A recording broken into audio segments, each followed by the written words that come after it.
Welcome to the Borderlines podcast. It is February 14th, Valentine's Day, and we are recording today another bit of a history episode.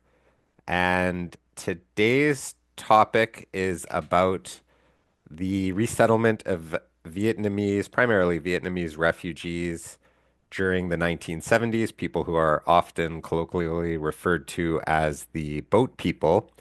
And we are joined today by Misty T, who is a. Is this your first documentary that you're making, or would it be accurate to describe you as a documentary filmmaker? It's my first big documentary. I've done very small projects, but this is a major one for me. Awesome. And Misty's dad was the operator of a boat. We'll get into the details of this, but he was the operator of a boat who, I guess you could say, rescued people at sea, including then toddler Mymy Huynh, who is our other guest joining today. And I don't know what the term in documentary filmmaking is, one of the subjectees of the Subjects, yes. film. Yeah, Yes, subjects. I guess that would make more yes. sense than subjectee.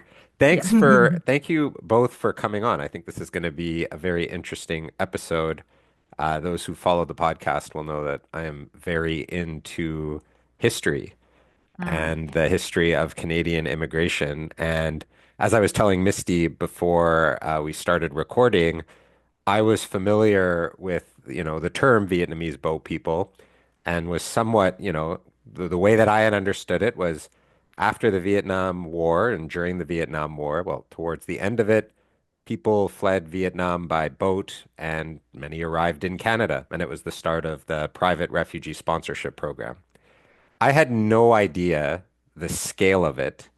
And I think I'm actually going to open before getting to your stories, just for people who may not understand, like I didn't, just the scale of what transpired. I was asking my parents if they were familiar with the term. And I think if you lived through the 70s, you were familiar with the size. But if you weren't alive back then, like I wasn't, you wouldn't know the scale. So I'm just going to read to set the stage, the second paragraph of the website on Vietnamese boat people on Wikipedia, which says the number of boat people leaving Vietnam and arriving safely in another country totaled almost 800,000 between 1975 and 1995.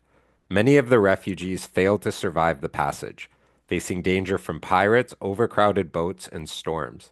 According to the United Nations High Commission for Refugees, between 200,000 to 400,000 boat people died at sea. The boat people's first destinations were Hong Kong and the Southeast Asian countries of Indonesia, Malaysia, the Philippines, Singapore, and Thailand. Tensions stemming from Vietnam's disputes with Cambodia and China in 1978 and 1979 caused an exodus of the majority of the Hoa people from Vietnam, many of whom fled by boat to China. So that's on a massive scale, much, much bigger than I had ever thought of. And especially like it's actually hard to visualize now, right? Like that many people, essentially, when we think about the Ukrainian and the Afghan, Syrian refugees, what they're going through is awful. But they're at least traveling by land. I can't imagine like hundreds of thousands of people leaving a country by a boat and hundreds of thousands dying at sea. Mm. Like it's crazy to think about right now. Just the So, precarity of that travel. yeah. Mm. And Mimi, you were on the boat. Yes, I was on one of them. Yeah. Yes, me, So, me and my family. why did your family leave Vietnam?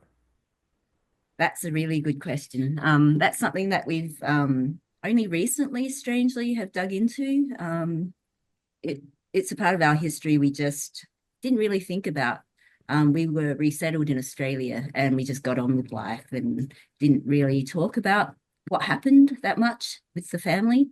But recently, my sister started digging into our history and then found the name of the ship that we were on. Strangely, I think many Vietnamese boat people probably don't have this record of their history that clearly in print and media because it wasn't their journey was like many others, on a wooden boat. But this was a big humanitarian incident that happened. And so going back to your question, I think we have to consider kind of what happened between 1978 and 79, which caused this mass exodus. I know what you read from Wikipedia was that it was due to the border wars with Cambodia and China. That contributed to that, but also there was this massive campaign of the communist government against mostly the ethnic Chinese, which are the Hua people, which my family are a part of, which basically drove them out. It was just huge amounts of, they had these policies to kind of have currency reforms and confiscation of property and wealth from basically the merchants and tradespeople and anyone that owned any kind of assets. And that kind of constant barrage of pressures really, I think, made lots of families decide to leave between 1978 and 79. You mentioned that it was something that you're only recently starting to make inquiries into sort of the story of how your family, I guess, wound up in Australia. Was it something your parents didn't talk about? We talked about it kind of sometimes if I don't know, just in conversation. It wasn't something that we all sat down and the kids, there were 6 kids, and it wasn't something we really asked our parents about. Maybe because we kind of felt there were probably painful memories that we didn't want to dig up. Yeah. But also I think our family's mindset was just get on with it. We don't want to think about the past. We don't want to dwell on that stuff. And so we just never really talked about it until recently when I've been, trying to get the story through research and talking to Misty and her research, and also just now talking to my sisters who were older than me and actually have a lot. One of my sisters in particular has very vivid memories of what happened. Yeah. That's similar to what we did a previous episode with an individual named Shazan, who's a university professor I saw and that a episode. director, Yeah. yeah, at Yeah. IRCC, and he was saying that he's trying to encourage people in going around to tell their stories because a lot Mm, didn't as they were growing up here, yeah. or in your case in Australia. Yeah. Exactly. This And phenomenon of not talking, not thinking, not questioning, not looking backwards is such a phenomenon, especially when working, just in with the refugee experience in general. People Mm, just train their eyes moving forward. forward, Yeah. and I think this discourse around opportunism and taking advantage, I think that is so much um, taken hold of the narrative. And so I think these it makes me sort of wonder about this question, Misty, why at this moment in time it's sort of like this is a great opportune moment to start telling these stories. And I think it's part of Stephen, my interest in kind of this historical kind of analysis. I'm just interested in, why this time, why is this the moment where you want to start looking at this type of study? Are you asking me to? Okay. I am, yeah. It's what's interesting is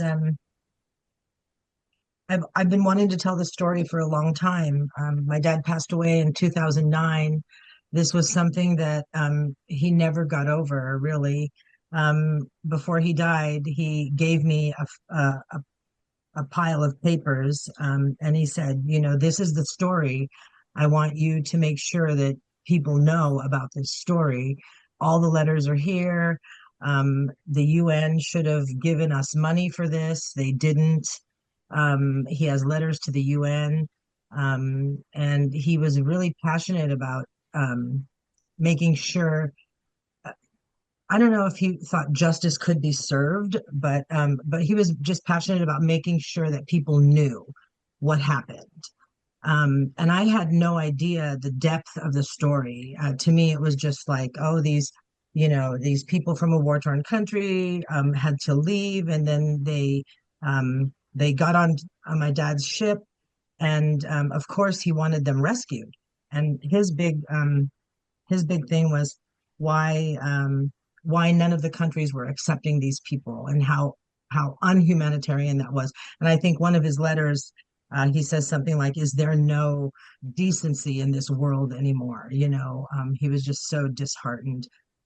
But when you ask the question of why this time, it seems like the universe, in a way, chose this time because I've had this material for a while.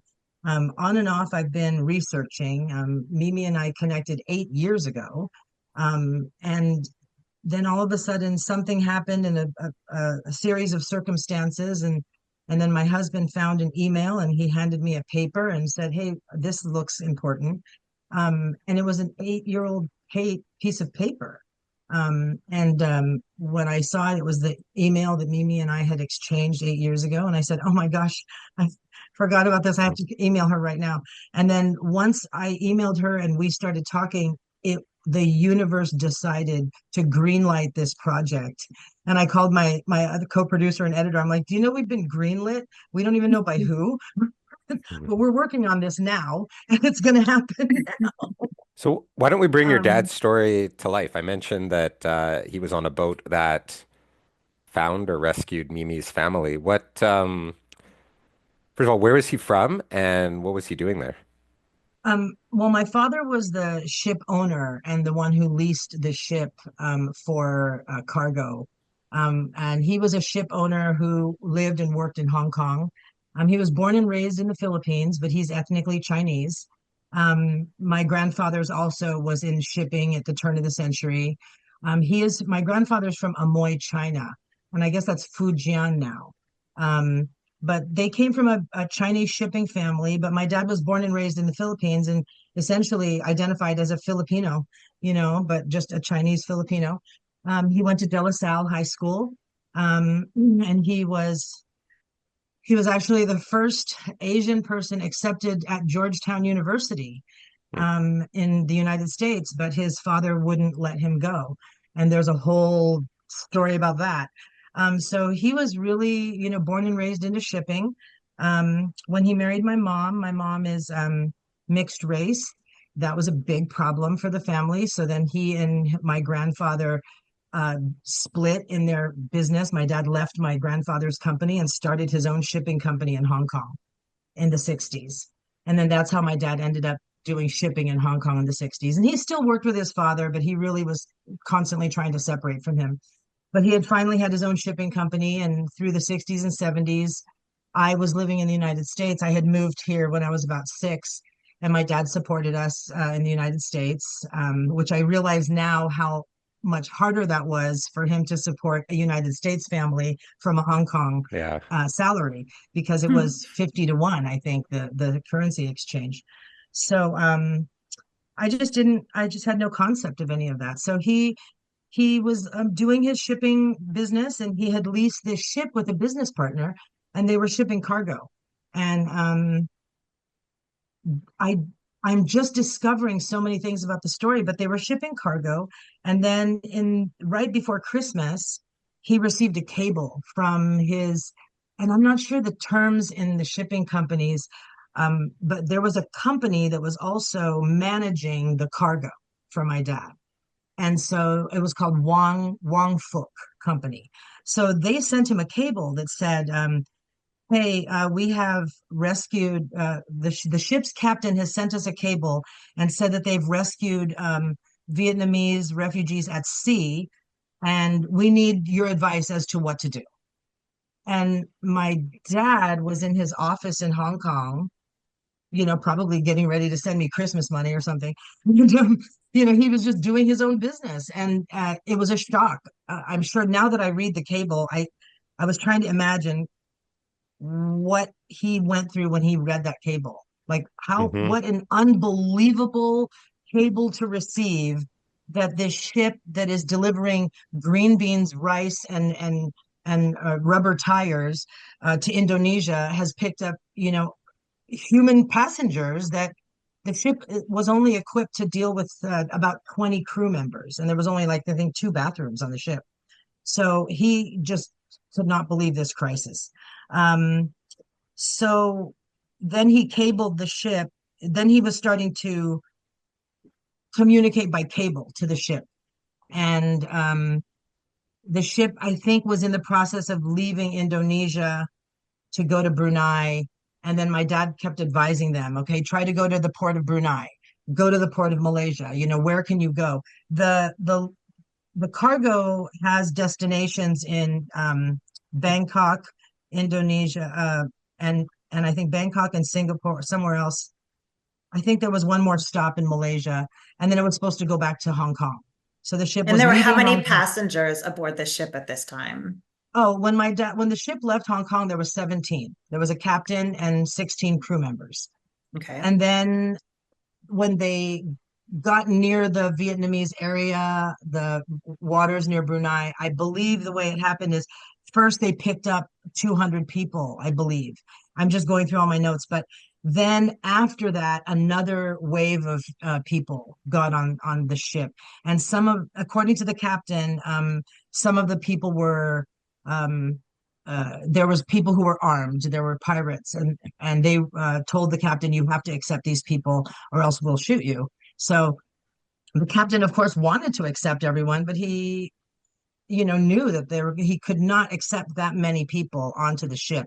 But he had no choice, and that's what he ended up telling my dad is he had no choice. He couldn't. And my dad, of course, was like, "What choice would you have when there's people out in the middle of the ocean and you've got the big, huge ship? Of course, you're going to take them on." The issue is now where can we bring them so that they can get homes and food and medical care and what they need. And my dad felt really helpless and anguished. I just remember the anguish that he had and the way he would tell me, um, he would always speak about it in like these unbelievable terms, like this is unbelievable.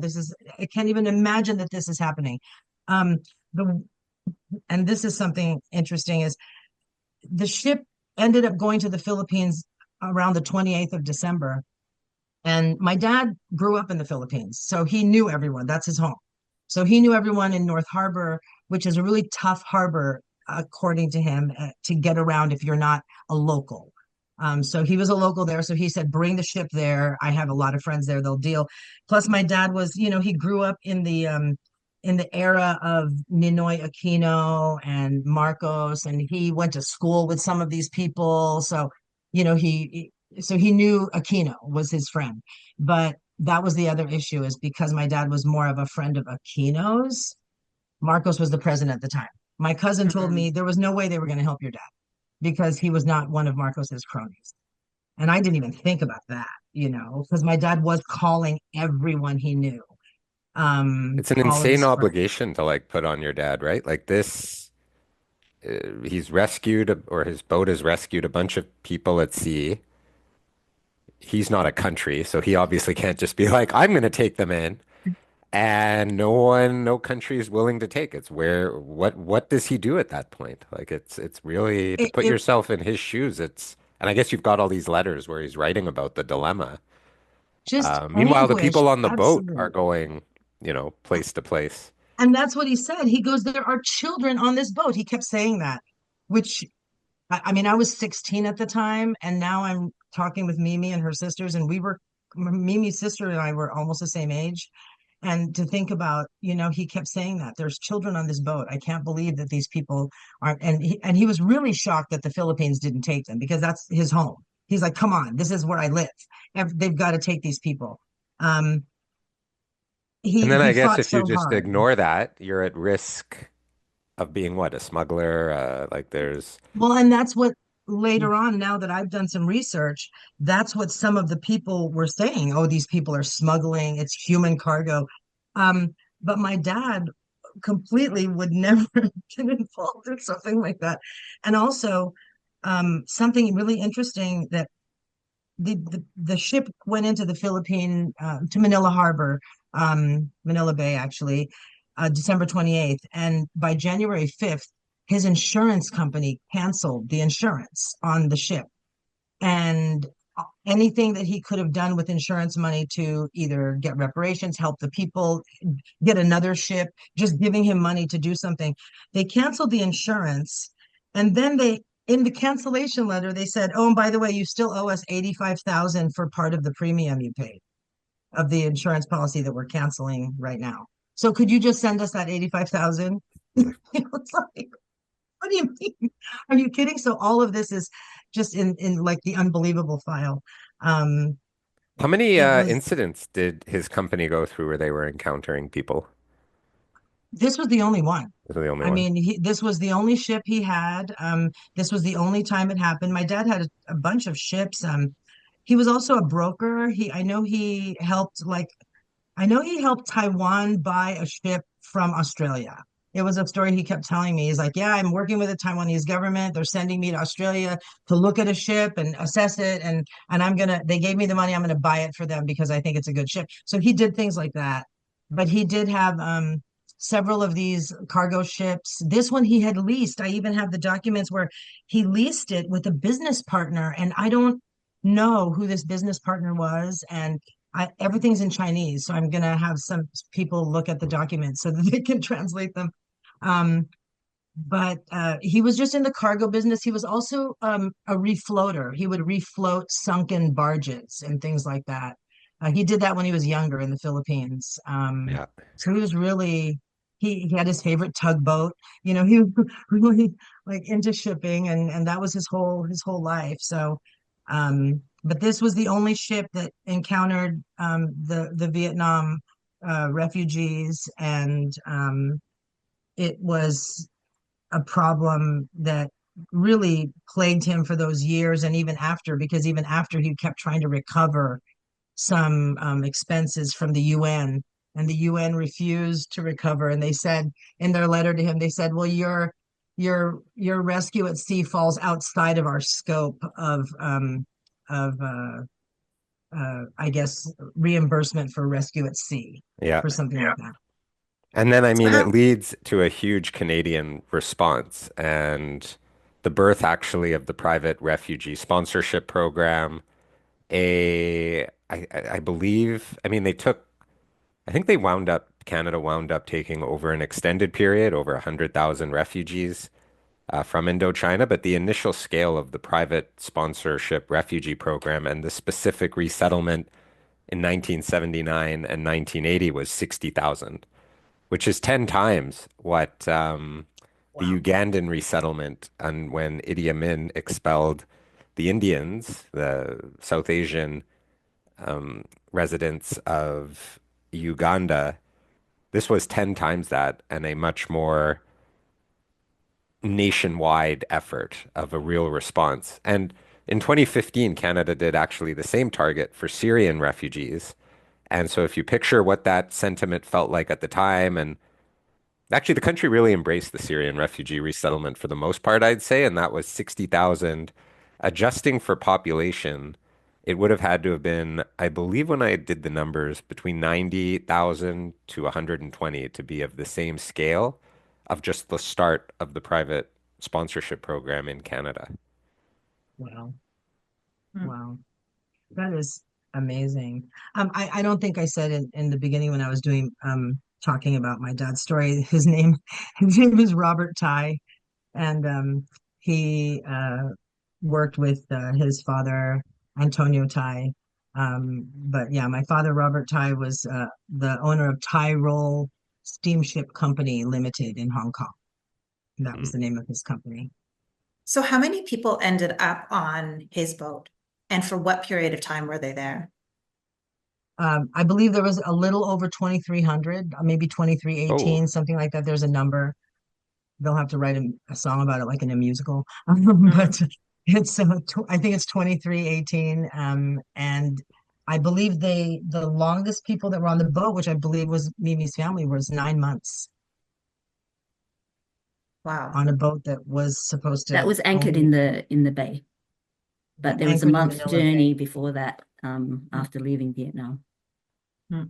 Think what your sister said. 9 months on a boat. It's all very, yeah, I mean, it's just staggering. Again, and especially when you think about that's 2,300 on that boat out of a total of about, I guess, based on the Wikipedia numbers, 1.1 to 1.2 million people who would flee by boat. And again, 200 to 400,000 wouldn't make it.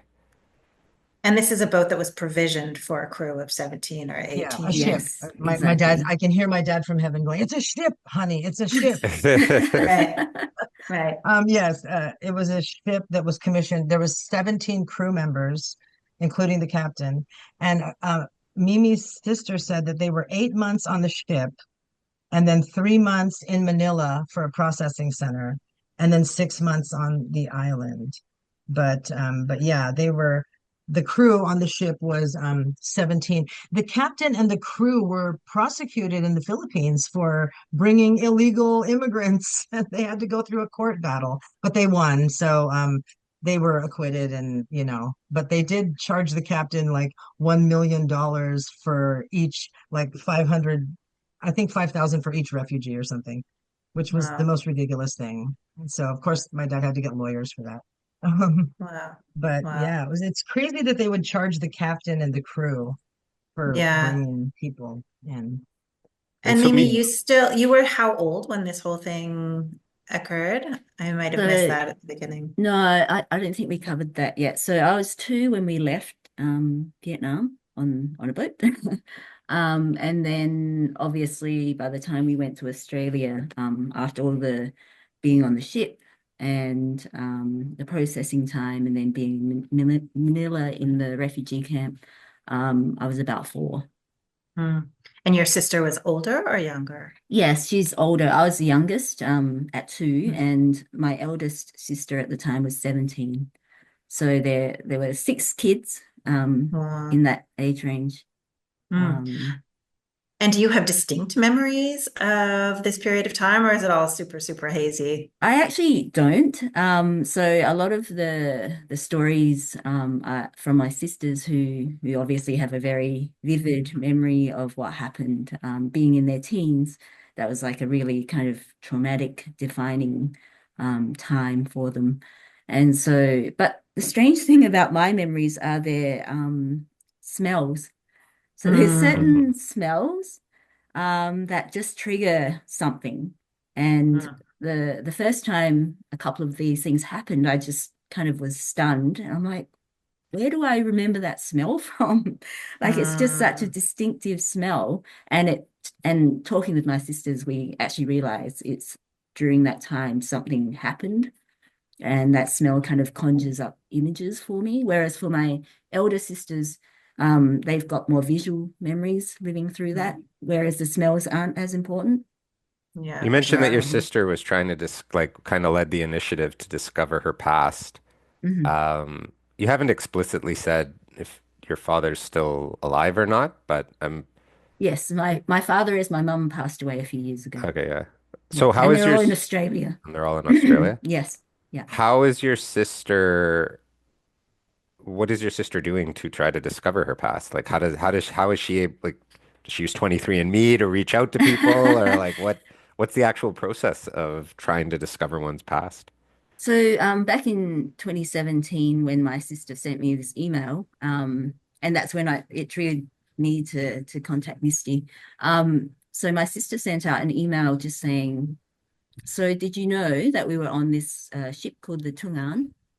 And then she sent these links to media footage and news stories, and that just stunned me because I didn't realize that it was recorded in history. And I didn't even realize how long we spent on the ship. I had no idea. I thought as you said earlier, Stephen, I thought people left on a ship and ended up in the country that they settled in. And as a kid, we just never questioned that at all. But it turns out that there's this big story that's wrapped up with Misty's dad's ship. And so she was digging into all these media stories and footage, and then that caused me to look into it a bit more as well.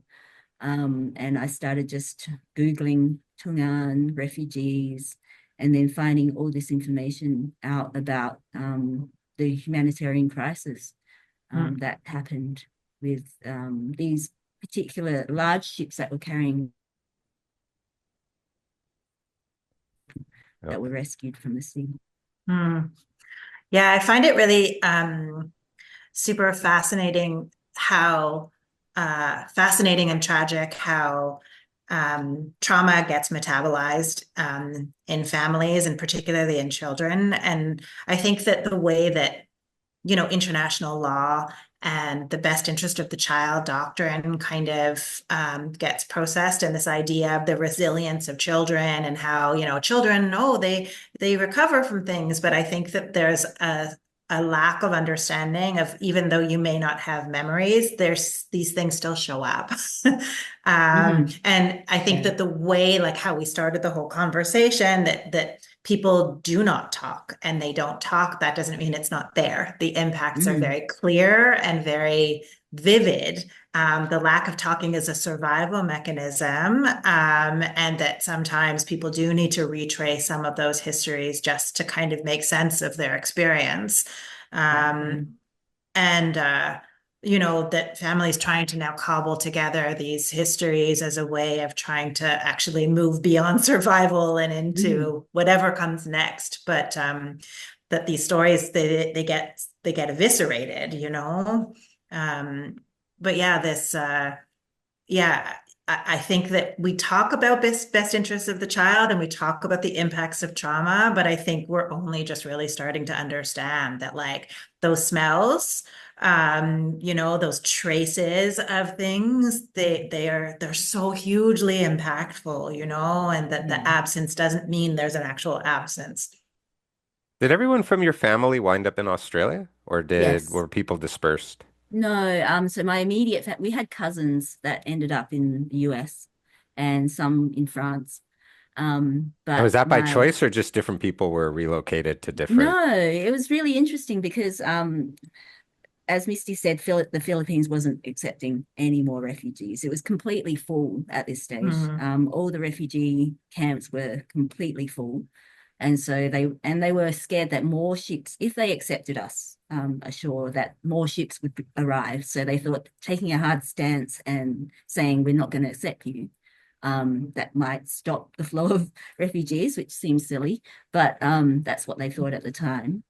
But then once the countries all met and decided to accept resettlement of the refugees from the Tung An specifically, it was kind of like a lottery. Israel stepped up first and they took about 200 people off the ship.